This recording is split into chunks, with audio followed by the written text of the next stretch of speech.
The Chicago Bears have a massive franchise-changing decision on their hands this offseason. Of course, they hold the number 1 pick in the 2023 NFL Draft, and that means an opportunity at potentially a new quarterback. Now, I'm not even suggesting that the Chicago Bears should take this first overall pick and pick a quarterback. I don't know. I've yet to really dive deep into the quarterback class, so I don't fully have an opinion on whether they should pick a Bryce Young or a CJ Stroud or somebody else. But what I do know about the Chicago Bears is that they should trade Justin Fields. Now, I want to preface this by saying that I've never really been the biggest Justin Fields fan coming into the pros. I was a fan of him in college.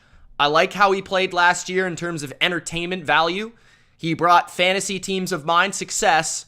But when it comes to actual NFL success in the NFL, playing the quarterback position, I do not believe that Justin Fields is going to be the long-term answer of the Chicago Bears, and we'll dive into the reasons why.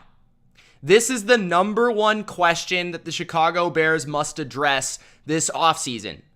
With that number 1 pick, they must evaluate what they already have at the position, which is a young quarterback that is on the rise for many people, and they must decide whether or not Justin Fields has it. Because right now, they have a decision to make. Do they pick a new quarterback? Do they stick with Justin Fields? Do they trade that pick and Justin Fields and maybe move to next year and still build this roster up? There's a variety of ways that they could go, and there's a variety of roads they could go down.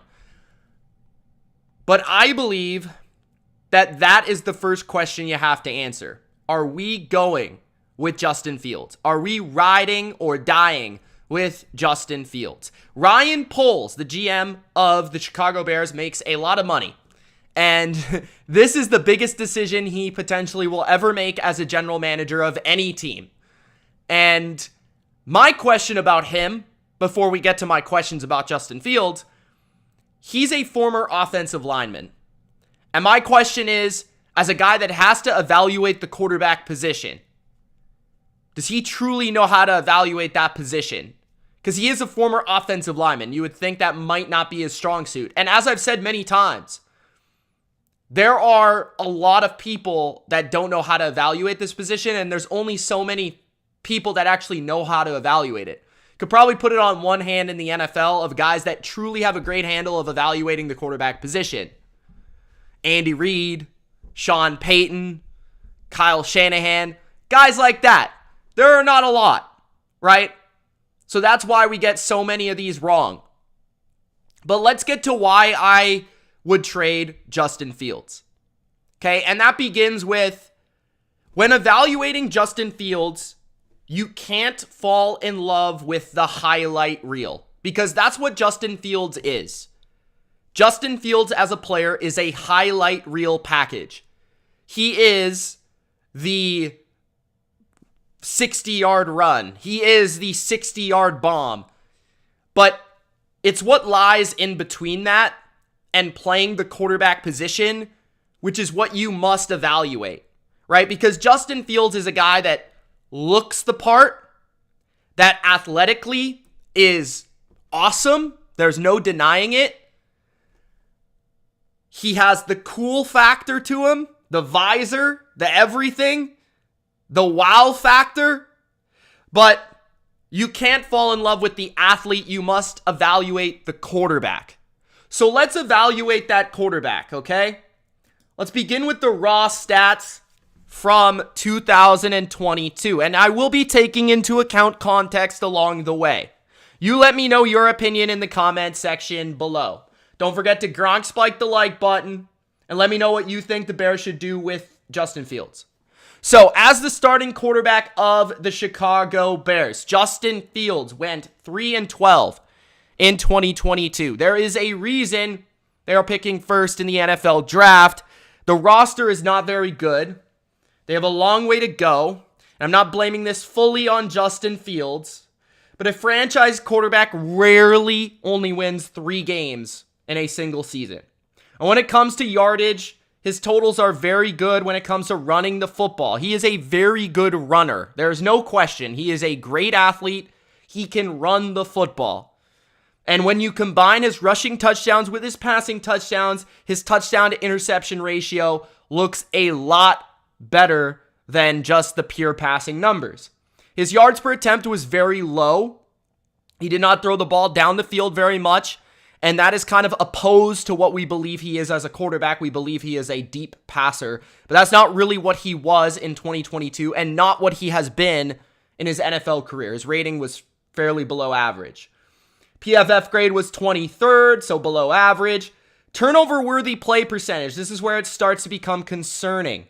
So Justin Fields, in terms of throwing passes that are worthy of turnovers, was last in the NFL. Dead last.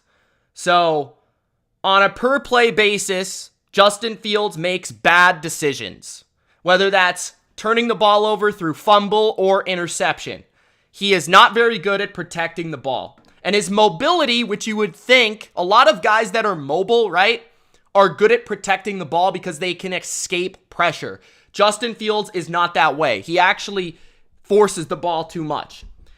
And then on top of that, when it comes to making big throws down the field into tight windows, Justin Fields ranked 34th in the NFL. That is not good.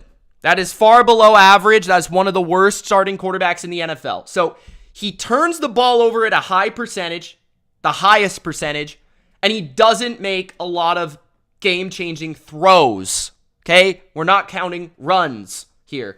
EPA per play was 22nd, success rate was 23rd, and his metric from Football Outsiders, which is DYAR, was last in the NFL, counting how effective a quarterback is at gaining yards for their offense.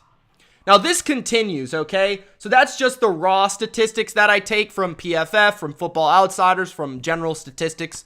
You can all look this up for yourselves, but some of the issues I had with Justin Fields' games from college was the same things that he has through 2 seasons in the NFL, right? He is not a very good processor at the quarterback position. He is very slow to process a defense. He's very slow with his reads in the passing game. Okay, that's first and foremost. His release is very long and deliberate. It takes him a very long time to throw the football when he decides to throw the football, which leads to deflections, leads to batted passes, and also leads to turnovers because of predictability of when he's going to throw the football. Accuracy, not so much, but more so timing, and then on top of that, like mechanically being kind of inconsistent. So a lot of people will say that the numbers would back up that he's pretty accurate from college to now. And I would say that is true, but he doesn't always hit the open target when it's there. Sometimes he decides to pull the ball down far too often and use his legs instead of just using his arm and trusting the read and trusting the throw. So those are some of the main issues that he still has. Now, I talked about this in the Mac Jones video when it came to why I still believe in Mac Jones as a Pats fan, and I believe Mac Jones is still a franchise quarterback. So not trying to say that Mac Jones is better than Justin Fields, whatever, although I do believe that, but I'm not trying to make this a conversation of Mac Jones versus Justin Fields. But one of the main metrics I use to kind of show that Mac Jones is a good quarterback that has longevity to his career, that can be a franchise quarterback, was how a quarterback plays when he is kept clean. Because a lot of guys want to focus on Justin Fields' support, right? Justin Fields doesn't have a good offensive line. Justin Fields doesn't have good receiving core. A lot of people are going to say, well, Mitch, they don't have the pieces around Justin Fields. How can you evaluate Justin Fields? One of the best ways of doing that is at looking at perfect situations, looking at when the quarterback is kept clean, how does this quarterback perform? And I think using Mac Jones as an example is a great example because Mac Jones had a terrible offensive coordinator, a kind of beat up offensive line, not very good receivers, very kind of comparable to Justin Fields. They're very different players, but they're very comparable situations offensively. So when looking at his kept clean statistics, Justin Fields was still a very much below average quarterback. So his PFF grade was 20th. His big time throw percentage was 27th. His turnover worthy play percentage was actually better. So when he's kept clean, he didn't turn the ball over as much, which is a good sign. Touchdown to interception ratio was 11-5. His time to throw, which I think is the most concerning stat here, time to throw, TTT, was last in the NFL, which means he holds the ball the longest in the NFL when he has to pass the ball. He holds on to the ball, which basically enables a defense to get pressure on you. That's basically what it does. So he's not making big throws. He's not turning the ball over as much, but he's holding on to the ball far too long. And that to me is a question of the upstairs department. Does he process things? And that is the number one thing you have to look for in a franchise quarterback.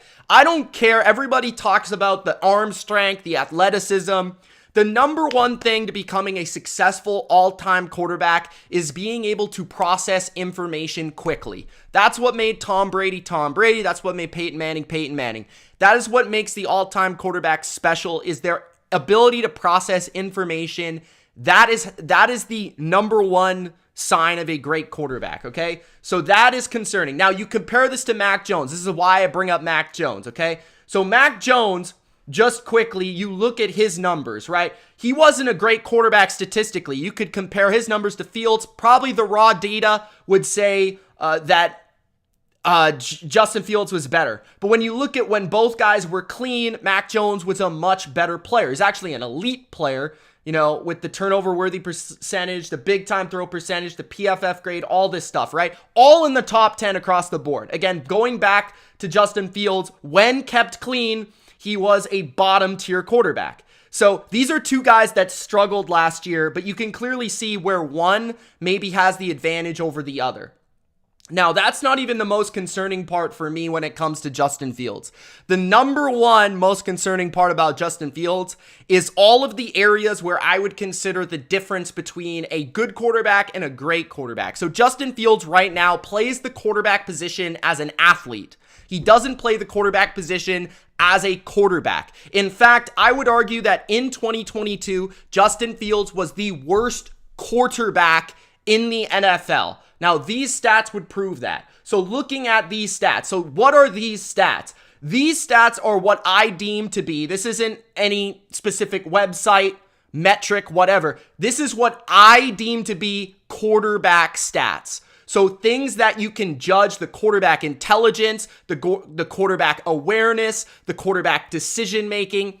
All of these things to me matter in the NFL and matter in the margins. This is what makes, you know, Mahomes, Brady, and the all-timers, and the franchise guys. These are quarterback stats, okay? So what are we talking about? We're talking about decision-making. We're talking about processing. Turnovers. 27 turnovers in the NFL, which I don't know off the top of my head, but I'm pretty sure that is last in the NFL. He turned the ball over 27 times last year. His turnover-worthy plays were 21. His turnover-worthy play percentage was 4.4%, which was the highest in the NFL. Okay? His fumbles led the NFL. He led the NFL in fumbles with 16. He had 11 interceptions. He had the second worst interception percentage, only behind Dak Prescott, surprisingly enough, which was kind of an outlier for Dak Prescott, but interception percentage was extremely high. So looking at how often he's throwing and how often he's throwing an actual interception. And then we look at everything to do with his ability to, get rid of the ball and process information. Sacks, I believe, are more of a quarterback stat than an offensive line stat. Bears fans will probably be mad at me for saying that, but what I always say is look at Dan Marino's quarterback reference page, look at Peyton Manning's quarterback reference page, look at Tom Brady's and Drew Brees' quarterback reference page. There's a reason that everybody thought the Bucs offensive line absolutely stunk, but they still led the NFL in sack percentage despite having the most passing attempts in NFL history. Sacks are a quarterback stat. So Justin Fields finished last in sacks, 55 sacks last year. Russell Wilson was second last. Russell Wilson is also a guy that takes a ton of sacks because he holds on to the ball. Sack percentage was last. So he got sacked the most despite not passing the ball a lot. So his sack percentage was through the roof at 14.7% of his dropbacks resulted in a sack, guys. That's like once every, 6 times he drops back? His time to throw, over 3 seconds per time he throws the ball. That is insane. That is way too long to be trying to throw the football. His net yards per attempt was the worst in the NFL. His pressure to sack percentage, so how often does a pressure result in a sack, which I think is the most alarming alarming stat out of all of these stats, because this means this is a guy that is very athletic. This is a guy that's very fast. This is a guy that should be able to escape pressure, but he doesn't, right? So pressure to sack percentage is 27.1%. That is the highest in the NFL last year. So he's supposed to be a guy that can run away from pressure, but he doesn't. That is concerning. And DVOA was the worst in the NFL. So, I mean, if this isn't damning, I don't know what is. Now, I want to restate this. I did not even think of doing this video. And then I started to see other people kind of talk about this. And then I kind of went down the rabbit hole because honestly, I wanted to go into this subject of looking for a way to see the numbers in a way where I could defend Justin Fields. That's honestly what I wanted this video to become. But, you know, it opened my eyes because that is the thing with Justin Fields. I'm somebody that literally watches more football than 99% of fans there is, right? So if I didn't notice on the surface how terrible some of these stats were for Justin Fields, because you get so mesmerized by his ability to run and his ability to throw the ball. He has a cannon up for an arm. He's a great athlete. You get mesmerized by those things, right? The look of the quarterback. You get mesmerized by these things that you completely miss.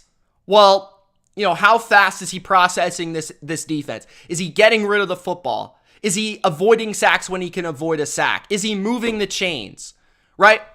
And those are things that are way more important than being able to run for 1,000 yards. You know, like, and that's the thing on top of this. Like, his style of play, will that allow him for longevity? I don't think so. I mean, the guy is big, but he got hurt last year, right? This isn't a guy that has proven to be healthy all the way, too. So if you're just going to make him a run-first quarterback, which is fine, it's fair. If you want to commit to Justin Fields, you have to do that. Like, if you want Justin Fields to be your quarterback, you have to run the Ravens and the Eagles offense. You have to have a strong offensive line. You have to have multiple running backs. You have to be able to commit to running him 15 times a game. How long is he going to last doing that? Not very long, probably. So you have to consider that as well. They do have pretty solid receivers. Dizzle the God says they don't have any receivers that start anywhere else. Darnell Mooney would be the best receiver on the New England Patriots. I'm a Patriots fan. Darnell Mooney would be the best receiver on the New England Patriots. Chase Claypool was traded for a second-round pick, came in later in the year. Cole Kmet was supposed to be a breakout tight end. If you asked any fantasy guy out there, Cole Kmet was supposed to be that dude. David Montgomery is a good running back, same as Khalil Herbert. The offensive line is not very talented. But as I've suggested, you can elevate the offensive line through quarterback play. And that is the concerning part. People are going to throw out excuse after excuse after excuse. That's fine, right? But the thing about franchise quarterbacks is I thought he had fairly solid play calling considering his skill set and what he can do. Right? So what did they ask him to do? They asked him to throw a lot of RPOs. They asked him to throw the odd deep ball, and they run the absolute you-know-what out of him. So I thought he had pretty good, offensive play calling and design of the offense. He doesn't elevate his offensive line. If anything, he is a huge detriment to their offensive line. He doesn't elevate his receivers because he doesn't get rid of the ball on time. He elevates the running game. I will give you that. That is the one thing that he does do. He elevates the running game because he himself is a weapon in the running game. And that is important, especially in today's NFL. I agree. But that is far from the most important thing, in my opinion, of what makes a good quarterback, right? So That's why I'm saying if you want to ride with Justin Fields, you got to fully commit to him as an extra running back. Because as a pure quarterback, which what you need in the NFL to win, he is not that, and I don't think he'll ever be that. Because he wasn't that in college. That is what I saw on tape. He's been drafted. He's played 2 years in 2 different systems. And yes, he's had success running the ball. But everywhere else, you could argue that he's been the weakest quarterback in the NFL throwing the ball.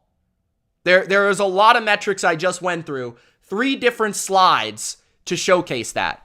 So if I'm Ryan Poles here, and obviously there's questions I can't answer, guys. There's questions I don't know the answer to. I don't know what Justin Fields is made of. I don't know his work ethic. I don't know if he can improve. Okay? Maybe he can vastly improve, but he's shown very little improvement as a passer in the NFL. Okay? I don't know what he was like in terms of his ability to learn in the classroom, right? His ability to take something that he did wrong and then ability to adapt and evolve, right? Throughout the course of the season, from week to week. I don't see him in practice. I don't know if his mechanics have gotten better. I don't know if his accuracy has gotten better. I don't know that, okay? There's things I don't know. That's Ryan Poles' job, okay? But I'm trying to help Mr. Poles out. Personally, can Justin Fields go in there and win you some games with a specific style of play? I do believe that, but the team around him has to be very good because he's so limited as a passer. That's what I believe. So if I'm the Bears, I think you can take what Justin Fields did this year, again, with the 1,100 yards rushing, and the athleticism, and the age, and the contract. You can take those 4 things right there, and you can spin that, and you can send that, and deliver that probably pretty easily to a number of teams out there to trade him for a pretty good asset. Maybe it's a 1st-round pick, maybe it's just a 2nd-round pick, and maybe a future 4th or something, but I could see that happening. I could see a team like the Falcons maybe trying to go for Fields, or I could see a team like the Colts if they're not able to trade up, or I could see a team, maybe the Jets get desperate if they can't land one of these other quarterbacks. I could see some teams out there, who knows, maybe even Carolina or the Saints. I mean, there's a lot of teams that need quarterbacks, and I feel like Fields could be traded for some assets just based on what he did last year and his physical ability, because there's a lot of that. Again, I don't want to take anything away, but I'm a guy that wants a quarterback to be a quarterback. And I just don't see any improvement in that area, and that is where I don't think he can be a long-term solution for the Chicago Bears. So if I'm Ryan Poles, I'm rather picking a quarterback at number 1, or I'm even seriously considering, if I'm not in love with Bryce Young or CJ Stroud, if I'm not in love with one of those guys, I may even consider trading Fields and trading the 1st pick and just booting this decision till next year, because you still got a lot of other questions. I mean, you could still trade back the 1st pick, get more assets on top of it, rebuild your O-line, rebuild your defense. You got so many issues on this roster that Justin Fields had to deal with as well, right? So you have a defensive line that can improve, an offensive line that can improve. I feel like they could use these assets. So that's where I stand, guys. I feel like it's time. I feel like it's now or never for the Bears to trade Justin Fields. Because personally, I believe if they don't do this, I think they're going to be looking back at this decision and saying we made the wrong decision. But that's just my opinion. Let me know yours in the comment section below. It's Mitch. I hope you enjoyed this video. If you did, don't forget to Gronk spike the like button and subscribe for more NFL just like this. Peace!